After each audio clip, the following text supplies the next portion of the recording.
Ya, Smart City People.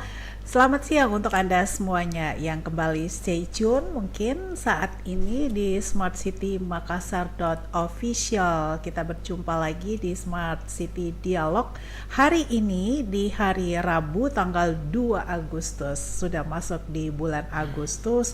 Persiapan-persiapan Anda apa saja yang sudah Anda lakukan kembali untuk mempersiapkan bulan baru ini? Semoga semuanya sesuai dengan harapan apa yang akan ingin kita capai di bulan ini ya.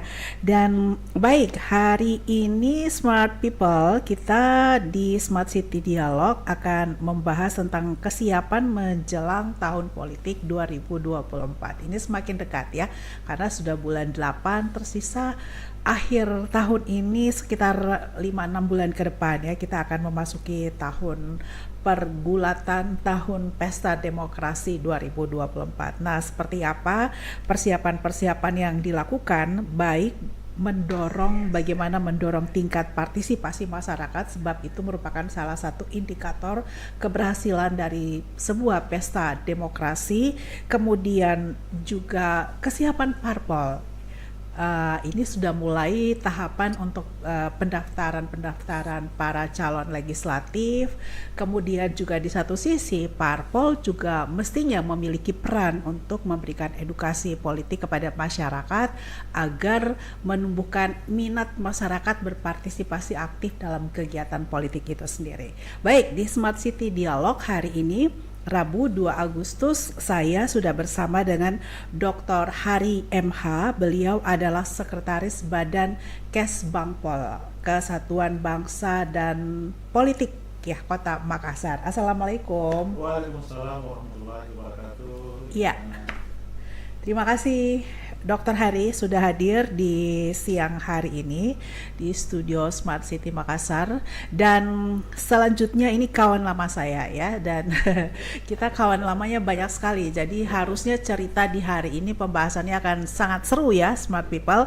Langsung saja saya ingin memperkenalkan kepada Anda, beliau adalah M. Gunawan Masyar SH, anggota KPU Kota Makassar untuk Divisi Teknik Penyelenggara. Assalamualaikum. Waalaikumsalam. Bro, ya ini bro saya ya. Wartawan harus punya banyak teman. Banyak teman, oke. Sehat ya? Alhamdulillah. Alhamdulillah. Ya, ini sempat juga nih mengalami masa istimewa di zaman COVID. Ya.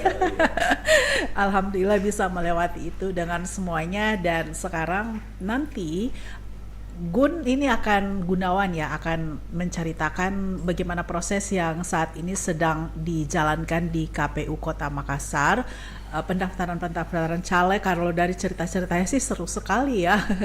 Bagaimana melihat kesiapan para caleg, tapi nanti akan disampaikan lebih jelas. Baik, saya langsung saja untuk memulai pembahasan ini. Anda juga bisa meninggalkan live chatnya di smartcitymakassar.official jika sedang menonton acara ini, atau nanti juga bisa mengakses kembali perbincangan kita di hari ini. Peran serta atau partisipasi masyarakat dalam kegiatan pemilu kada secara aktif itu penting untuk mewujudkan kaidah demokrasi yang transparan, jujur, dan adil, sebagai tadi yang seperti sudah saya sampaikan sebagai indikator kesuksesan pesta demokrasi itu sendiri. Pak Hari ya, dari Kesbangpol ya, mungkin bisa menggambarkan dulu Pak dalam berbagai pesta demokrasi yang sudah dilalui ya di Makassar khususnya ya, sejauh mana tingkat partisipasi masyarakat yang sudah terus dilakukan sosialisasi dari Kesbangpol itu sendiri. Silakan Pak. Baik Mbak Nas, pertama saya menyapa Smart People. Ya.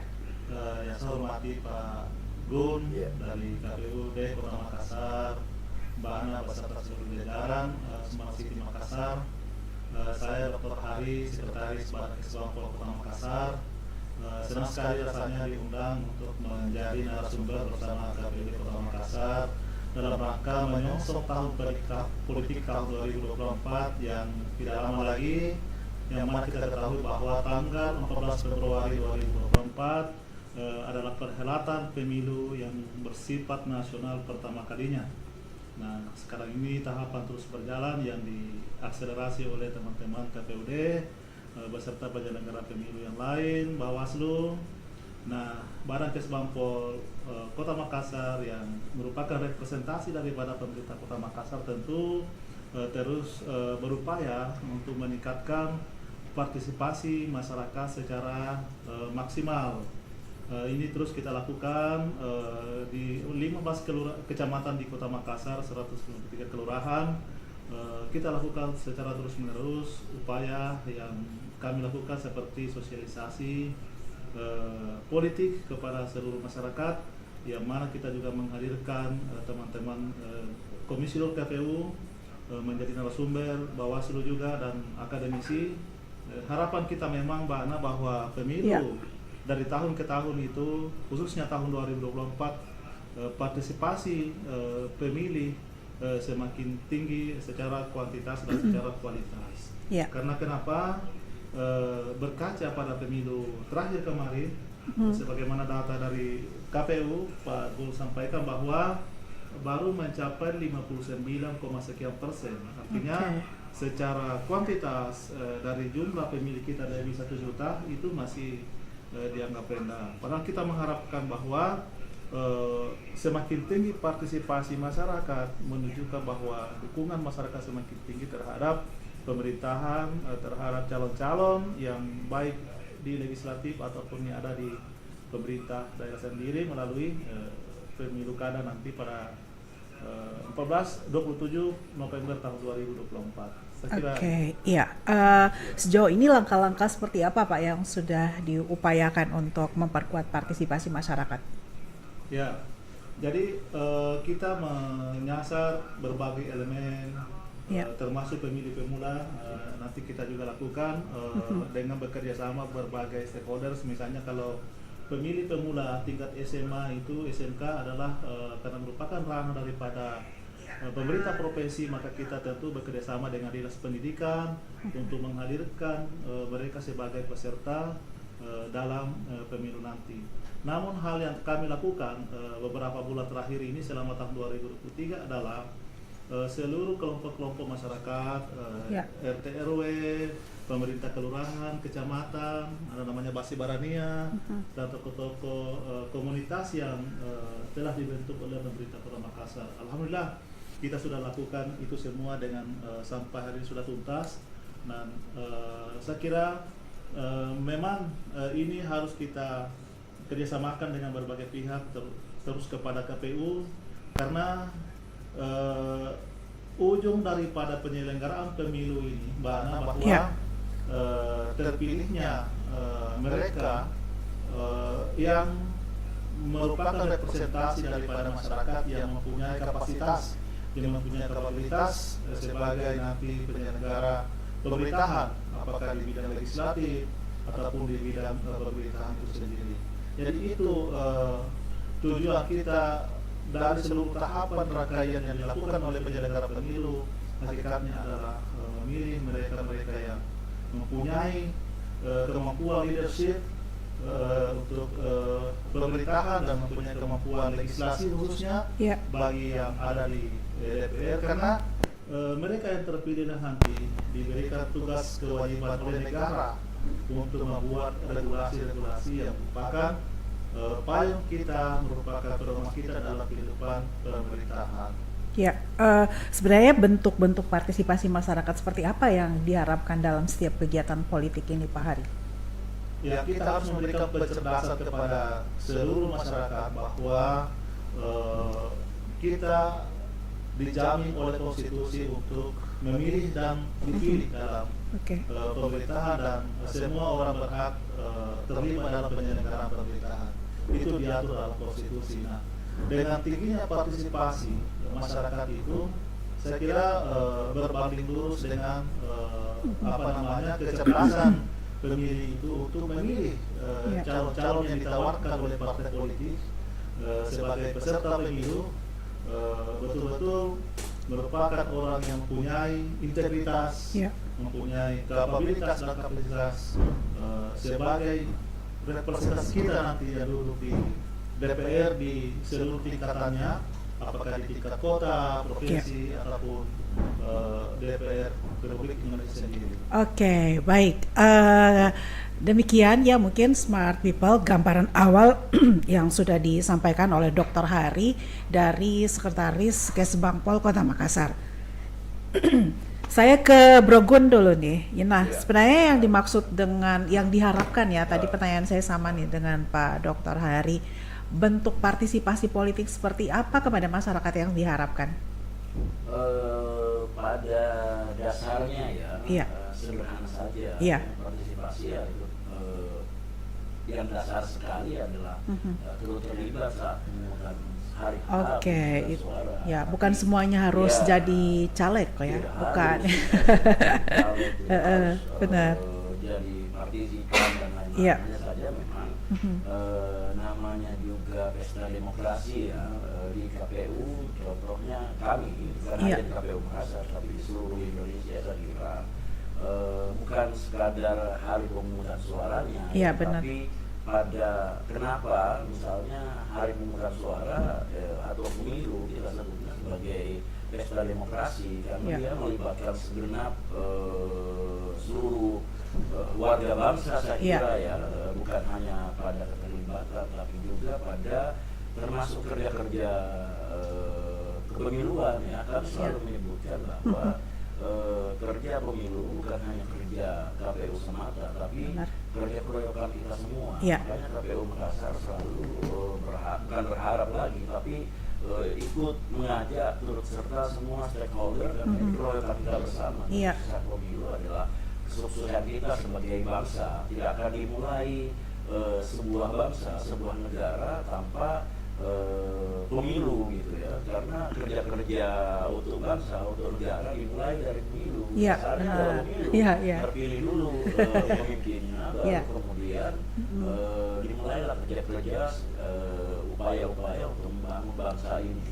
Oke. Kemudian saya kira memang kalau dari sisi partisipasi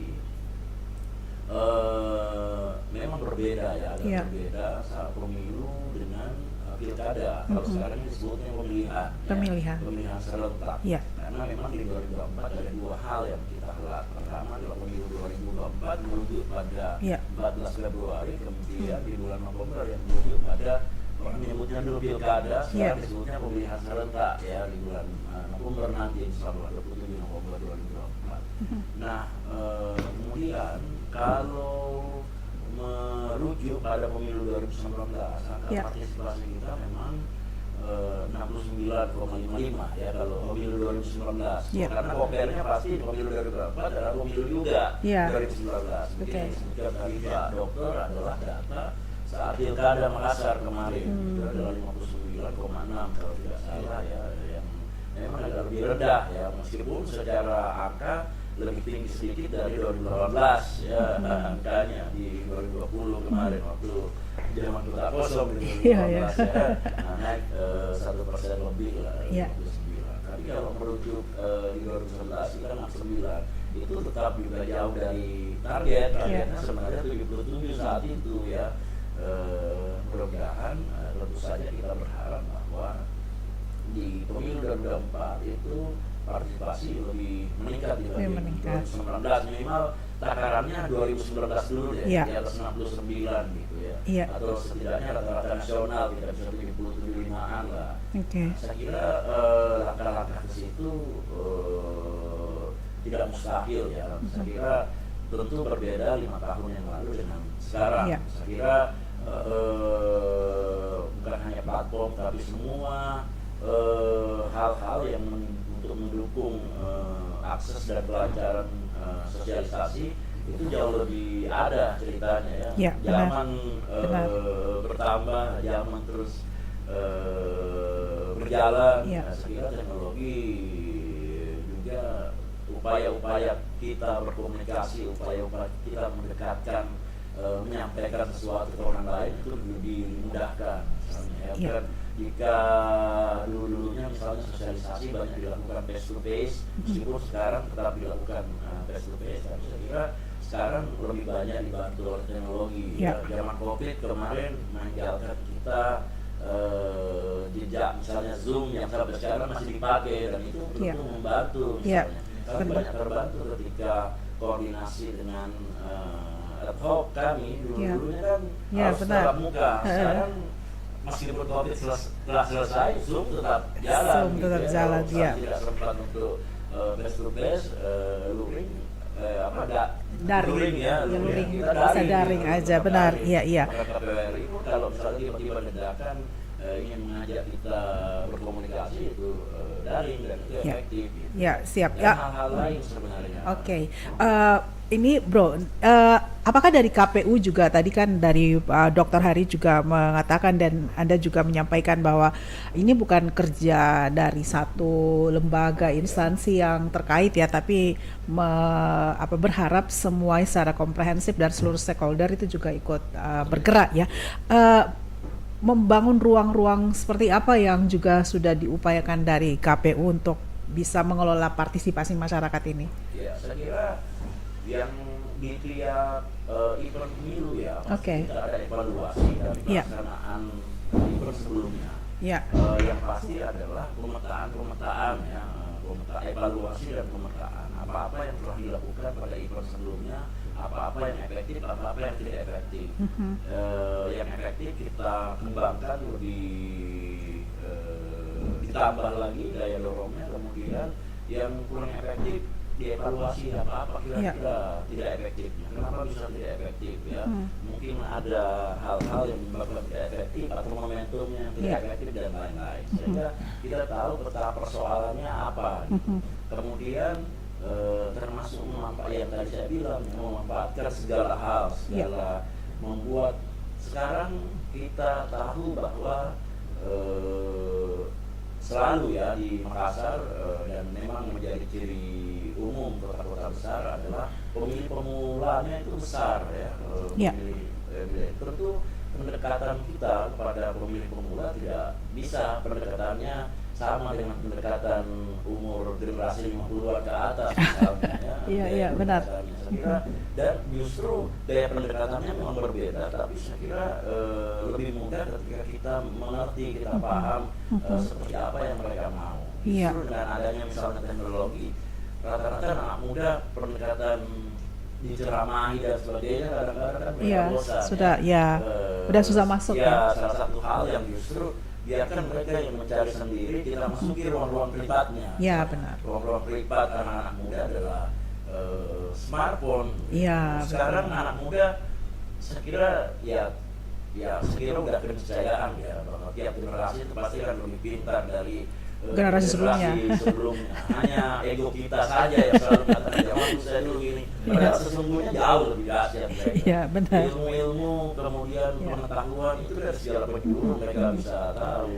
Jadi misalnya anak saya kadang-kadang saya herannya kok misalnya contohnya lagu-lagunya itu kalau kita gampang dulu ditebak kesukaan lagu-lagu kita atau selera-selera film kita misalnya hanya dengan perpustakaan, mendengar di radio. Sekarang mereka tidak tertebak loh. Tiba-tiba dari aksesnya dari segala penjuru mata angin ini, kemampuan browsernya jauh tidak tertebak. Kalau kita seragam, kalau kita nonton filmnya semuanya nonton filmnya. Kalau kita baca buku di Libran misalnya dulu, semuanya pasti baca. Sekarang enggak. Jadi mereka udah punya. Nah, di ruang-ruang itu sebenarnya harus kita manfaatkan. Masuk di ruang-ruang privatnya, biarkan mereka yang karena salah satu ciri generasi titanium sekarang yang mulai berkembang menuju umur 17 tahun adalah mereka tidak suka gitu. Mereka mencari sendiri, tapi kita yang bagaimana memanfaatkan itu supaya mereka temukan.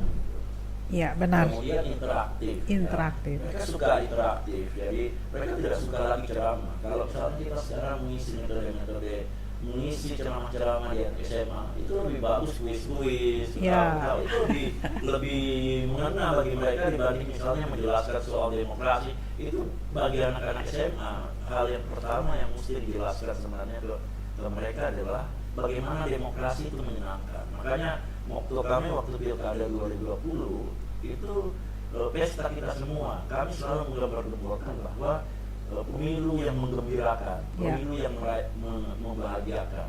merayakan demokrasi, bahasa-bahasa Ya, yang jadi esensi pesta itu mesti terjabarkan secara jelas ya. Kami ingin mendobrak trauma 2018 kemarin selalu Ya. yang waktu itu memang diakui atau tidak diakui, kita diwariskan Ya. trauma Sebelumnya ini, ya, oke. trauma kota kosong dan kemudian chaos segala macam, dan itu yang mau diubah. Oke, ya benar. Ini mungkin benang merahnya ya, Dokter Heri. Hal-hal yang seperti disampaikan dari Pak Gun itu sebenarnya sejauh mana bisa di follow up dari Kesbangpol dalam upaya-upaya pendekatan, khususnya kalau tadi Dokter Heri mengatakan pemilu milenial atau zilenial ya, milenial ya. Iya, Milenial, ya itu bisa juga besar tingkat partisipasinya. Ya baik Mbak, saya kira penjelasan Gun ini sangat komprehensif dan saya pikir sangat tepat beliau menjadi salah satu anggota Iya. KPU Kota Makassar yang bisa menjangkau seluruh elemen masyarakat termasuk pemilih pemula, anak-anak milenial. Saya kira tokoh-tokoh seperti ini yang kita harapkan untuk tampil menjadi anggota KPU Kota Makassar untuk periode selanjutnya lagi. Ya, Ya, amin. karena saya menyambung tadi yang disampaikan bahwa yang namanya pemilu kan adalah sebuah pesta demokrasi. Pesta artinya merupakan milik bersama. Ya. Ada rasa memiliki secara bersama-sama sehingga memang seluruh elemen masyarakat harus terlibat. Tidak bisa hanya penyelenggara pemilu saja, tidak boleh hanya pemerintahnya saja, tapi seluruh elemen itu ikut mengontrol jalannya penyelenggaraan pemilu dan seluruh tahapan sehingga betul-betul ini berjalan sesuai dengan ketentuan perundang-undangan yang ada. Itu yang harus kita wanti-wanti bahwa ketika ada check and balances terjadi, maka insya Allah aturan-aturan itu kita dapat on the track, dapat laksanakan sebagaimana mestinya. Nah, salah satu upaya saya tambahkan upaya yang dilakukan oleh pemerintah Kota Makassar dalam mendorong partisipasi masyarakat yang semakin baik, yang harapan kita katakanlah 70% adalah kita memberikan dana hibah, pemerintah kota memberikan dana hibah kepada seluruh partai politik yang ada kursinya di DPRD. Nah itu setiap tahun kita kasih sesuai dengan kemampuan keuangan daerah. Nah itu harapannya adalah anggaran itu digunakan oleh partai politik, salah satunya mendorong partisipasi masyarakat melalui konstituennya masing-masing. Nah jadi ini saya maksud bahwa seluruh elemen harus bergerak untuk meningkatkan partisipasi kita, karena memang kunci daripada keberhasilan itu adalah partisipasi. Partisipasi dan Pak Gun tadi, Pak Gunawan tadi sudah menjelaskan bahwa pemilu ini adalah instrumen untuk memilih pemimpin kita. Itu dan memang merupakan syarat demokrasi, harus ada namanya pergantian kepemimpinan. Ya tidak dalam alam demokrasi ini ya tidak bisa pemerintah atau DPR itu berkuasa selamanya. Harus ada priorisasi sehingga pemilulah merupakan instrumen untuk itu, untuk menempatkan mereka.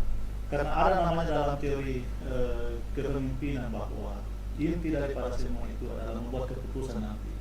Ketika dia misalnya anggota DPR membuat peraturan-peraturan yang memang merupakan hukum yang dibutuhkan sesuai dengan keinginan rakyat.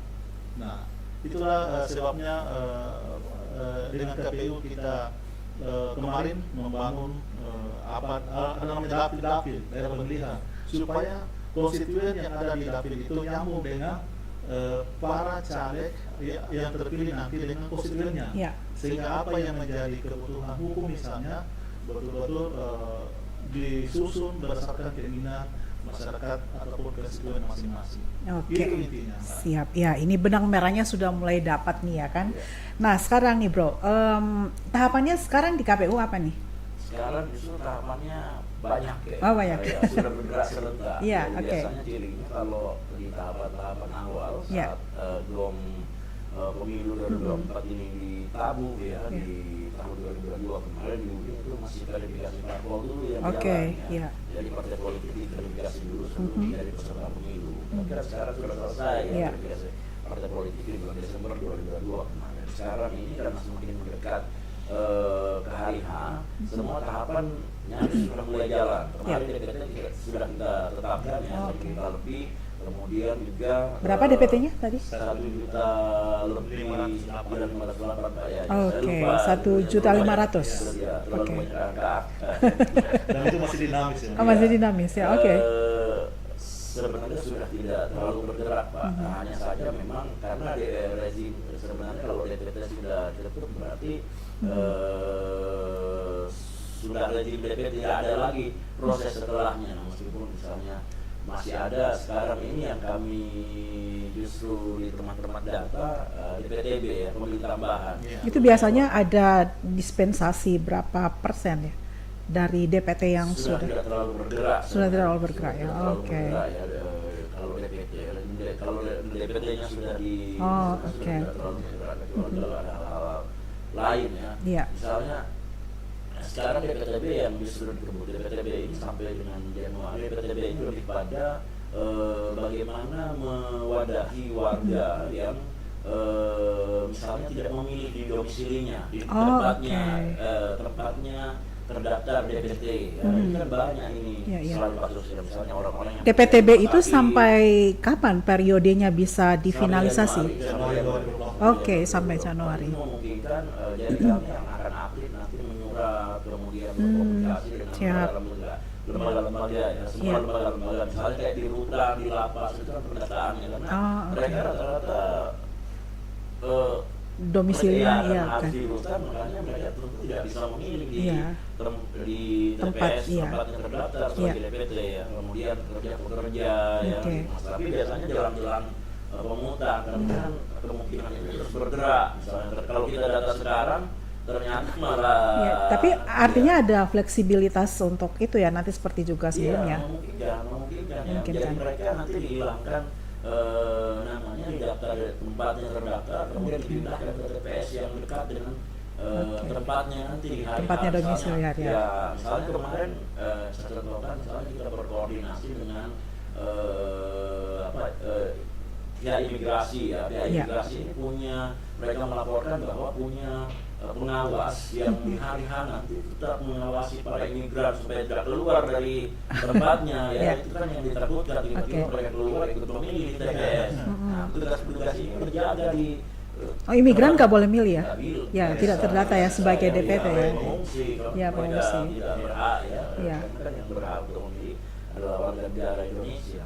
Ya. Mereka diawasi oleh pihak imigrasi, karena mereka diawasi sehingga pihak pengawas itu pasti tidak memilih di TPS-nya. Mereka itu yang kami daftarkan misalnya, Oh, masih nanti oke. di DPTB Ya. dan lain-lain ya, banyak macam-macam kondisi orang. Selain itu pemilih kan pertama memilih DPT, memilih DPT berarti mereka memilih di DPT-nya ya, tempatnya mereka terdaftar di Iya. TPS, tempat mereka terdaftar di DPT. Kedua memilih DPTB, mereka terdaftar di DPT tapi tidak memilih di tempat TPS-nya terdaftar. Iya. Ketiga ada namanya pemilih khusus. Pemilih Oh, khusus ini oke. adalah pemilih yang sudah memiliki KTP tapi tidak terdaftar di DPT.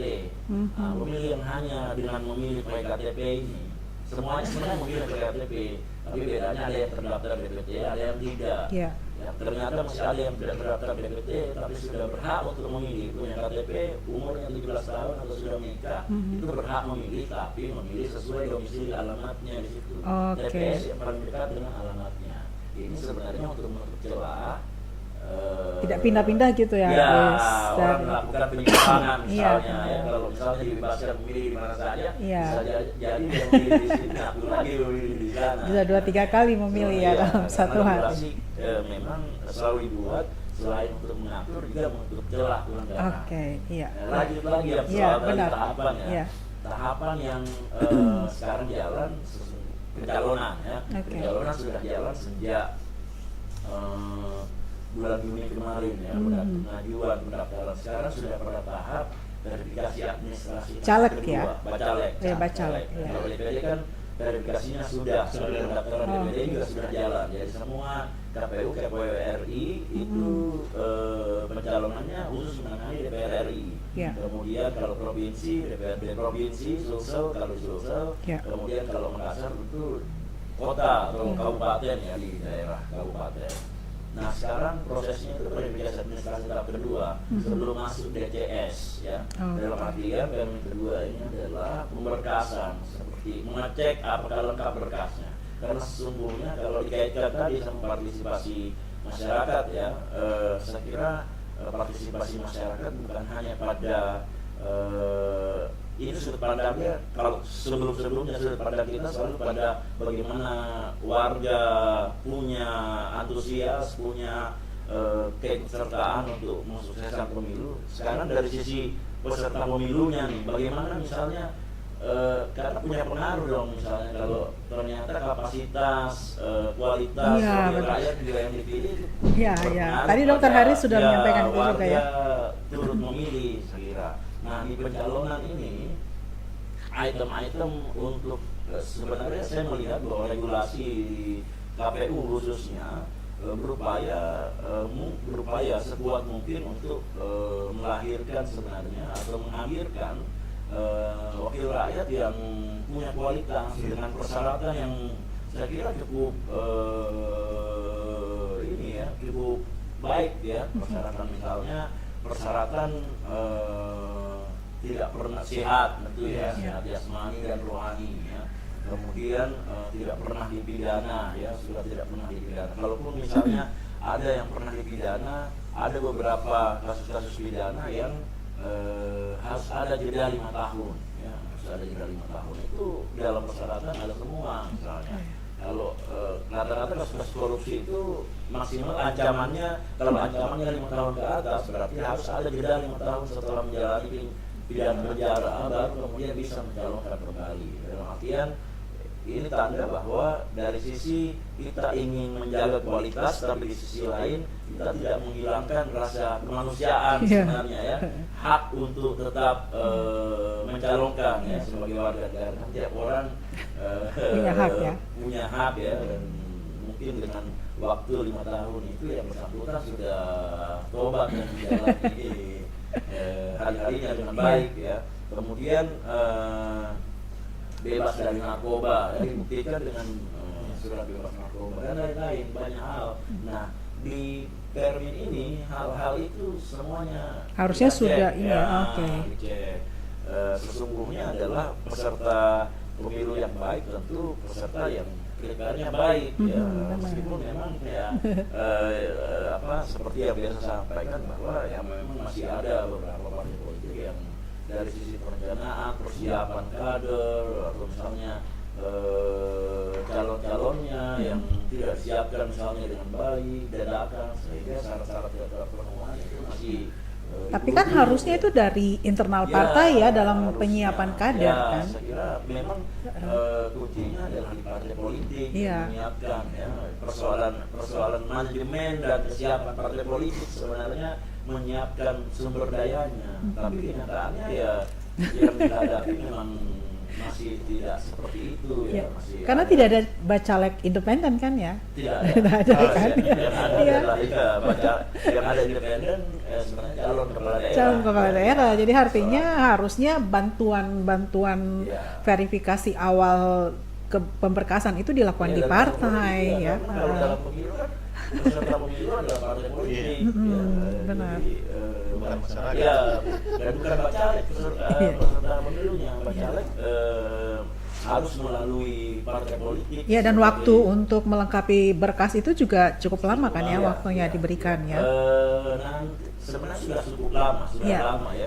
Panjang sekali sebenarnya, karena ada pengajuan pertama, ada lagi pengajuan perbaikan, ada verifikasi administrasi, ada verifikasi administrasi kedua. Maka sekarang ini masa pencermatan DCS bisa saja masih memungkinkan nanti untuk penggantian dan begitu ya. Ini sampai 11 Agustus. Nah, yang terjadi kadang-kadang di partai politik misalnya nanti dibuka di tanggal 7 sampai 11 lagi pencermatan, diberitahu mana tanggal 9 sampai tanggal 11 baru diurus lagi semuanya.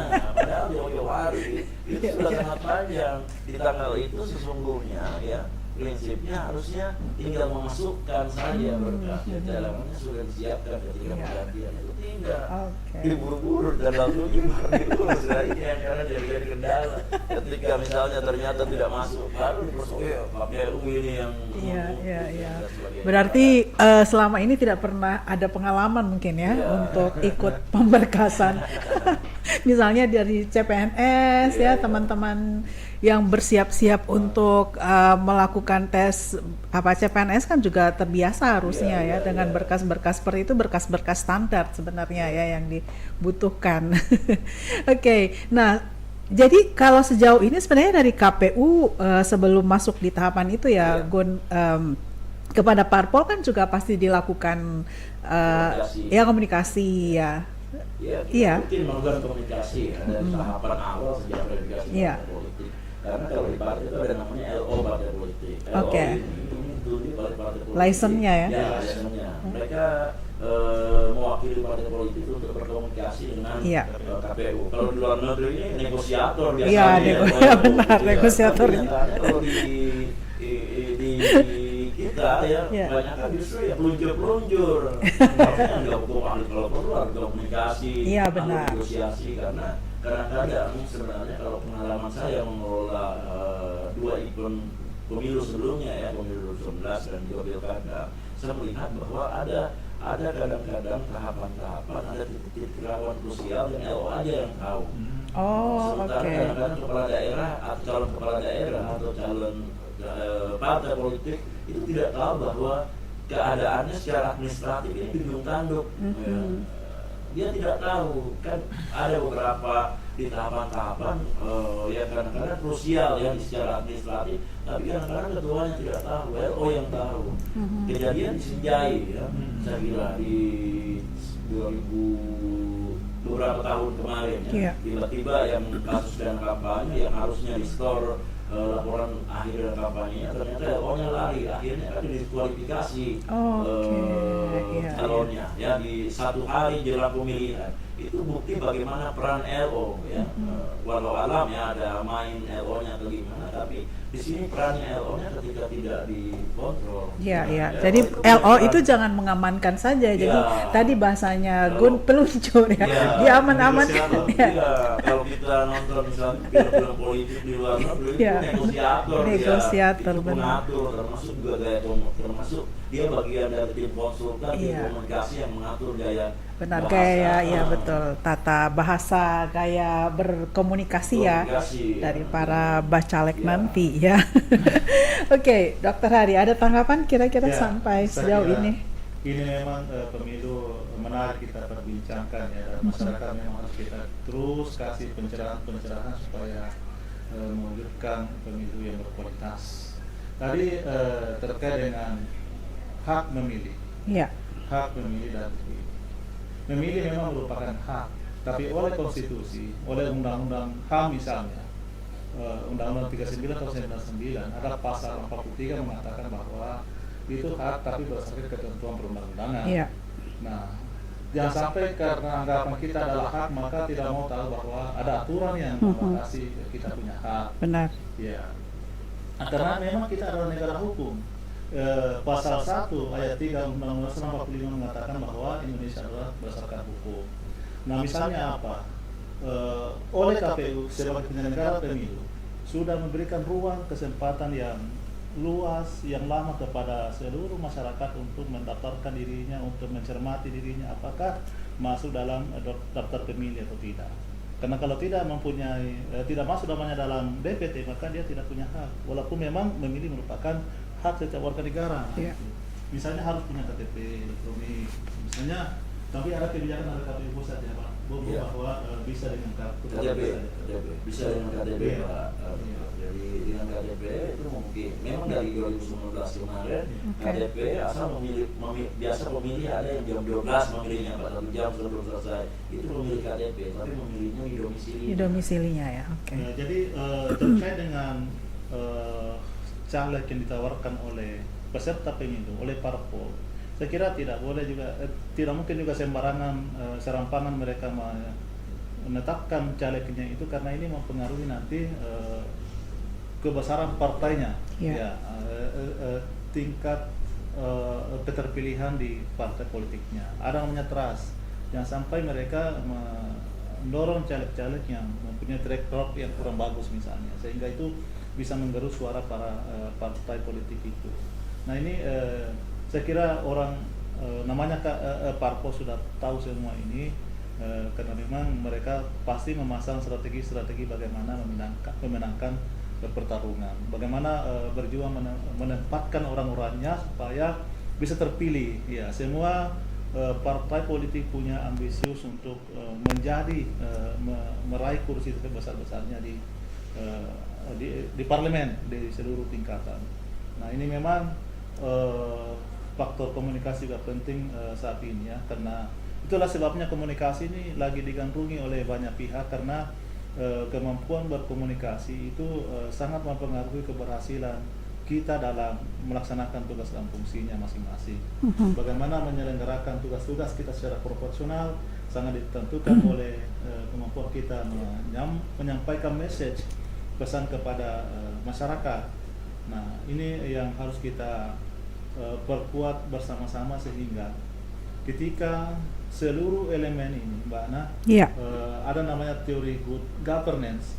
Ketika pilar negara, pilar masyarakat, dan pihak swasta itu sudah berdaya, sudah punya kemampuan yang sama dalam partisipasinya dalam pemerintahan, maka penyelenggaraan pemerintahan ini akan semakin baik. Karena tidak bisa lagi kemudian pemerintah itu yang terlalu dominan segalanya. Ya, kita dorong namanya demokratisasi itu supaya masyarakat intinya adalah memperkuat partisipasinya dalam penyelenggaraan pemerintahan yang diawali oleh itu, maka nanti pada saat formulasi aturan misalnya, kemudian implementasi aturan itu sendiri akan semakin baik tatanan pemerintahan ini, karena semua pihak ada rasa tanggung jawab dalamnya, ada sense of belonging di dalamnya. Saya kira begitu. Tadi kan sebenarnya dari Gun juga menyampaikan bahwa ini zaman, pasti ya kita tahu zamannya sudah terdisruption sedemikian rupa, termasuk mungkin masuknya ke ranah politik ya, political disruption ya. Sebenarnya kalau yang Dr. Hari lihat ya sejauh ini, nanti juga Gun bisa menambahkan tantangannya lebih kemana nih untuk political disruptionnya di 2024 nanti? Ya, memang ini disruption harus mau tidak mau, suka tidak suka, kita sudah pasti masuk di dalamnya, sehingga para pengurus-pengurus partai politik dan semua elemen harus memahami ini dengan baik. Bagaimana melakukan pendekatan-pendekatan ini kepada masyarakat, karena walaupun begitu kan tidak semua juga generasi ini melek dengan teknologi, maka perlu ada strategi untuk memenangkan, bagaimana meraih dukungan suara masyarakat. Ini yang perlu dicermati oleh masing-masing pihak, khususnya peserta pemilu ya, karena memang kita katakan bahwa politik adalah bagaimana perebutan, bagaimana mempertahankan kekuasaan itu sendiri ataupun kewenangan. Karena kenapa? Hanya orang yang terpilih secara legitimate berdasarkan ketentuan hukum, maka itulah yang mempunyai kewenangan dalam membuat kebijakan-kebijakan negara. Ya, tidak mungkin kemudian orang yang tidak berjuang secara politik mempunyai kewenangan membuat ataupun terlibat dalam penyusunan aturan itu sendiri. Maka ketika kita mau terlibat dalam membuat kebijakan-kebijakan, keputusan-keputusan pemerintahan, maka harus berjuang secara politik ya, supaya kita bisa masuk di dalam. Sehebat apapun kita Mbak, kalau kita bukan pemerintahan yang sah, maka tidak mungkin kita terlibat membuat kebijakan itu sendiri. Makanya ini harus kita pahamkan kepada masyarakat bahwa ketika sudah memilih seseorang di legislatif, di pemerintahan, maka kita harus tunduk dan taat pada aturan yang dibuatnya sendiri. Makanya salah sendiri kan, misalnya kalau kebijakan itu kurang sesuai dengan ekspektasi kita, ya kenapa memilih orang-orang yang memang tidak mempunyai kemampuan untuk itu. Nah, ini yang saya maksud tadi, bahwa dari awal masyarakat itu harus didorong berpartisipasi secara kuat untuk memilih mereka-mereka yang, kan mereka pasti tahu bahwa ini si A ini misalnya punya kelebihan ini manusia tidak ada yang sempurna, tapi kan paling tidak secara apa namanya keseluruhan mempunyai memang karakter kepemimpinan yang bagus, misalnya mempunyai pengalaman, mempunyai track record yang baik, misalnya tadi Pak Bung katakan bahwa tidak pernah dipidana, tidak pernah, pokoknya itu semua dapat memberikan gambaran kepada masyarakat untuk memilih orang-orang yang menjadi wakilnya nanti di DPR. Oke, ya Gun, sekarang tadi ya bicara disruption itu sendiri pasti juga dengan gaya tadi sebenarnya Anda sudah menyampaikan ya gaya komunikasi dan pendekatan dari KPU juga sudah pastinya berbeda ya, zaman berbeda ya, tapi hal-hal apa yang lebih konkret ya yang sedang mungkin bisa disosialisasikan ya kepada stakeholder, peserta pemilu, para bacalek ini untuk selain itu kaitannya pada meningkatkan tingkat partisipasi itu. Berapa persen sekarang millennials dari jumlah DPT? Kalau sekitar 30 ya. 30% ya cukup besar ya. Ya, kemarin kita mengklasifikasi umurnya ya, dari 17 sampai 25, kemudian 25 sampai 35-an. Oke. 35-an ke atas sampai 25. Tapi kemudian dari umur 17 ini kan digabung sampai 35 tergolong anak muda. Iya benar, iya. Sekitar 30%-an lah, hampir 40 malah ya. 40. Dia klasifikasi dominan ya. Iya. 35 masih millennials, Iya, masih millennials ya, 80 kan Kalau saya lahir. 50 bukan lagi milenial. Why ya Pak ya? Tapi belum baby boomers Pak, why ya, masih transisi Pak. Kelahiran 85 ke atas barangkali ya. Iya, benar. Masih milenial, Iya, masih awal millennials. sebenarnya. Iya. Justru sekarang sudah bukan milenial, sudah anak baru. Iya, Sudah zilenial ya. Titanium, ya, oke, tapi benar. masih umurnya titanium ini masih umur 11 tahun. 11, iya, Umur iya. generasi titanium ini yang oleh pakar disebutkan bahwa mereka adalah generasi yang bahkan jauh sebelum lahir itu jejak digitalnya sudah ada. Gitu ya. Benar, iya. Foto-fotonya segala macam. Ya, sudah jejak ada. rekamnya sudah ada Iya. di teknologi. Benar. Iya, ini seperti apa ini? Karena kan pasti akan sangat jauh ya, berbeda. Ya, saya kira memang kalau dari sisi pelaksana kami sebagai penyelenggara Iya. itu adalah pendekatannya yang seperti yang tadi, Iya. gaya komunikasinya. Benar. Ya. Tapi kalau misalnya sudut pandangnya kita pada peserta pemilu yang seperti yang dikatakan oleh Pak Dokter tadi, cara-cara peserta pemilu juga yang harus berbeda melakukan pendekatan ke pemilih adalah saya kira lebih pada keterbukaan. Sekarang justru era di mana kalaupun diberi janji, orang sangat mudah mengetahui bahwa itu hanya sekadar janji. Iya. Segala hal yang kita katakan, apa sih yang kita katakan sekarang yang tidak bisa kita ketahui saat ini juga. Saya membayangkan, mengingat misalnya dulu di masa kuliah, kalau dosen kita memberi referensi, kita tidak langsung tahu siapa yang dia sebutkan. Iya. Kita butuh waktu misalnya untuk mencari tahu, mendatangi perpustakaan, mencari bukunya, itu pun kalau ketemu siapa tokoh ini.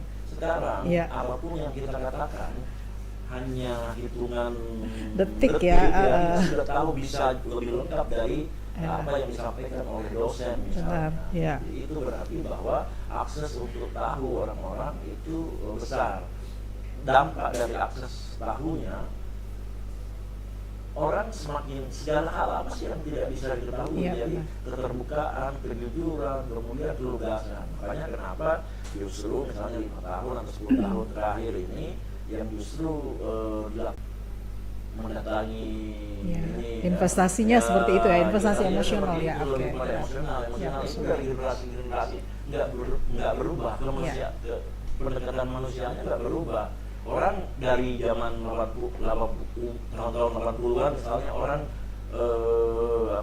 terhenyak kalau pemimpin turun ke langsung ke masyarakat meninjau Bromo. Itu belum berubah ya, Sekarang pun nggak masih berubah tetap. gitu ya pendekatannya. Hanya saja saya kira lebih semakin membumi seseorang, semakin Tapi yang perilaku mendekati. mungkin ini di akhir-akhir dialog, perilakunya seperti apa ya untuk generasi ini? Iya, kalau lebih jauh soal perilaku, saya kira sebenarnya pengamat yang Iya, benar. yang kan, ya, Iya, saya iya. penyelenggara. Tapi kalau misalnya terkait dengan upaya penyelenggara dengan membaca perilaku misalnya ya saya kira seperti yang saya katakan tadi bahwa bagaimana kami membaca perilaku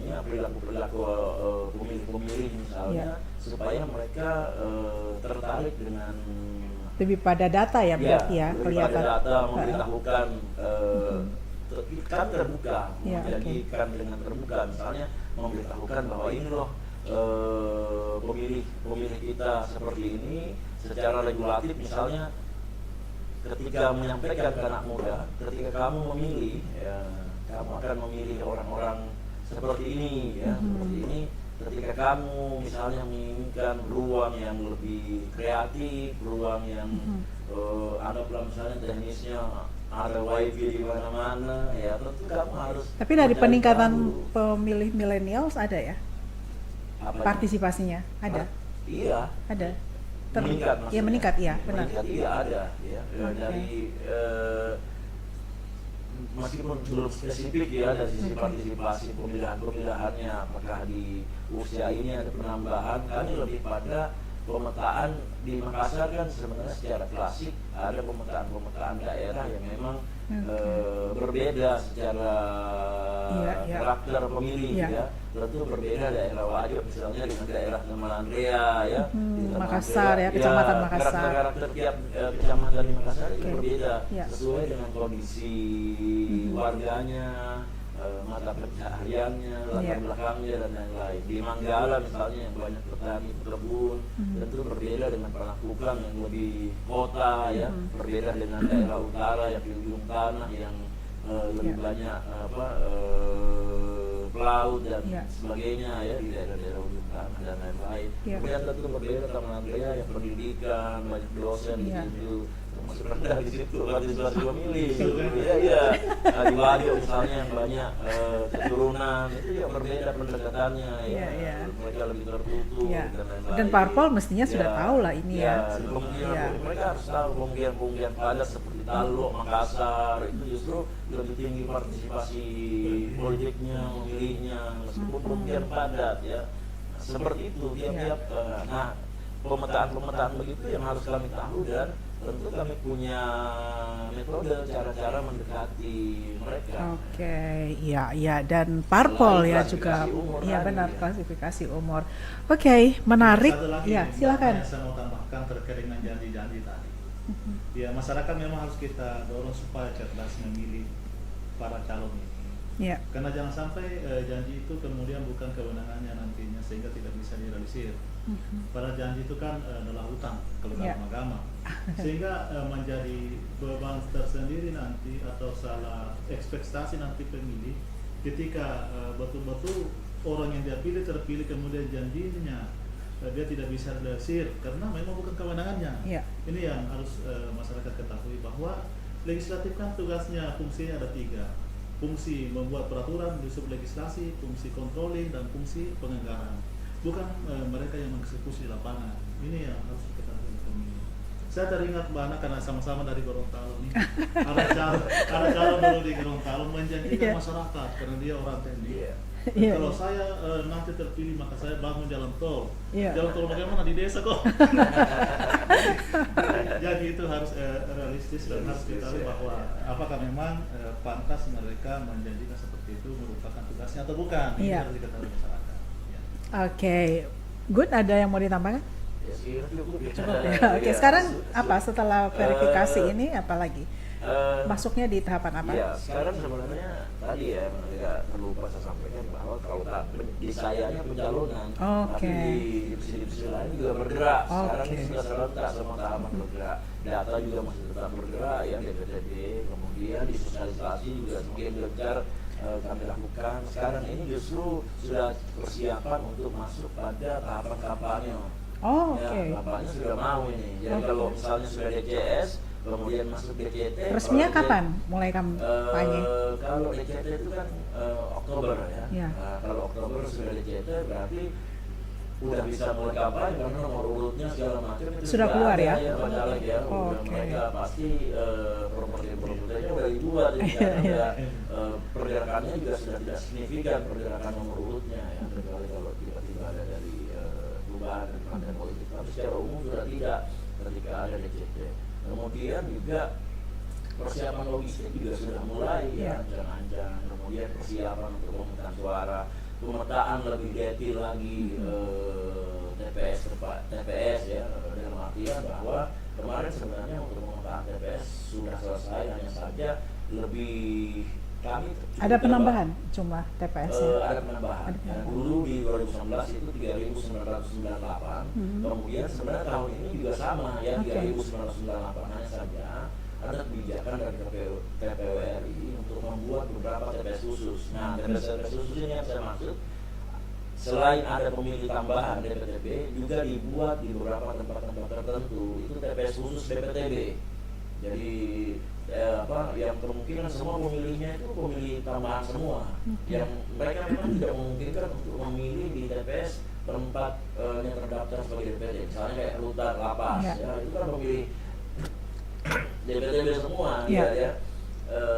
Mungkin satu-satunya hanya rutan dan lapas yang bisa saja pemilihnya 100% memilih ya. Kalau di TPS tidak, jelas-jelas lain jarang ya, 60-70% rata-rata. Kalau di rutan lapas karena tidak kemana-mana ya, gampang dimobilisasi ya. Bisa maksimal memilih, karena hanya saja memang kalau pendataannya di lapas mungkin pergerakannya itu lebih lama dibanding rutan. Kalau rutan itu bahkan beberapa hari, 1 minggu atau 3 hari sebelum hari H itu masih kami terus melakukan koordinasi, karena bisa jadi jelang 1 hari jelang hari tiba-tiba dipindahkan gitu kan, seringkali gitu. Kalau lapas itu lebih cenderung tetap penghuninya. Kemudian tempat-tempat lain misalnya ada lokasi bencana ya, dan tempat-tempat lainnya yang memungkinkan memang mereka tidak bisa memilih di tempatnya terdaftar sebagai DPT. Oke, terima kasih banyak ya, Gunawan Masyar. Beliau adalah anggota KPU Divisi Penyelenggara ya. Divisi Teknis Penyelenggaraan. Bertanggung jawab pada pemungutan suara, pencalonan, semua sebenarnya tahapan-tahapan yang kritis ya. Iya. Jadi jaga kesehatan ya, Bro. Jaga kesehatan dan tetap semangat ya. Ini pekerjaan rumah Anda masih panjang ya. Masih dimulai bulan Februari 2024, kemudian lanjut di November. Tapi di antara itu kan kerjaannya pasti luar biasa banyaknya nanti dari semua teman-teman di Komisioner KPU Kota Makassar, di seluruh KPU di semua wilayah di Indonesia. Tetap semangat dan tetap sehat.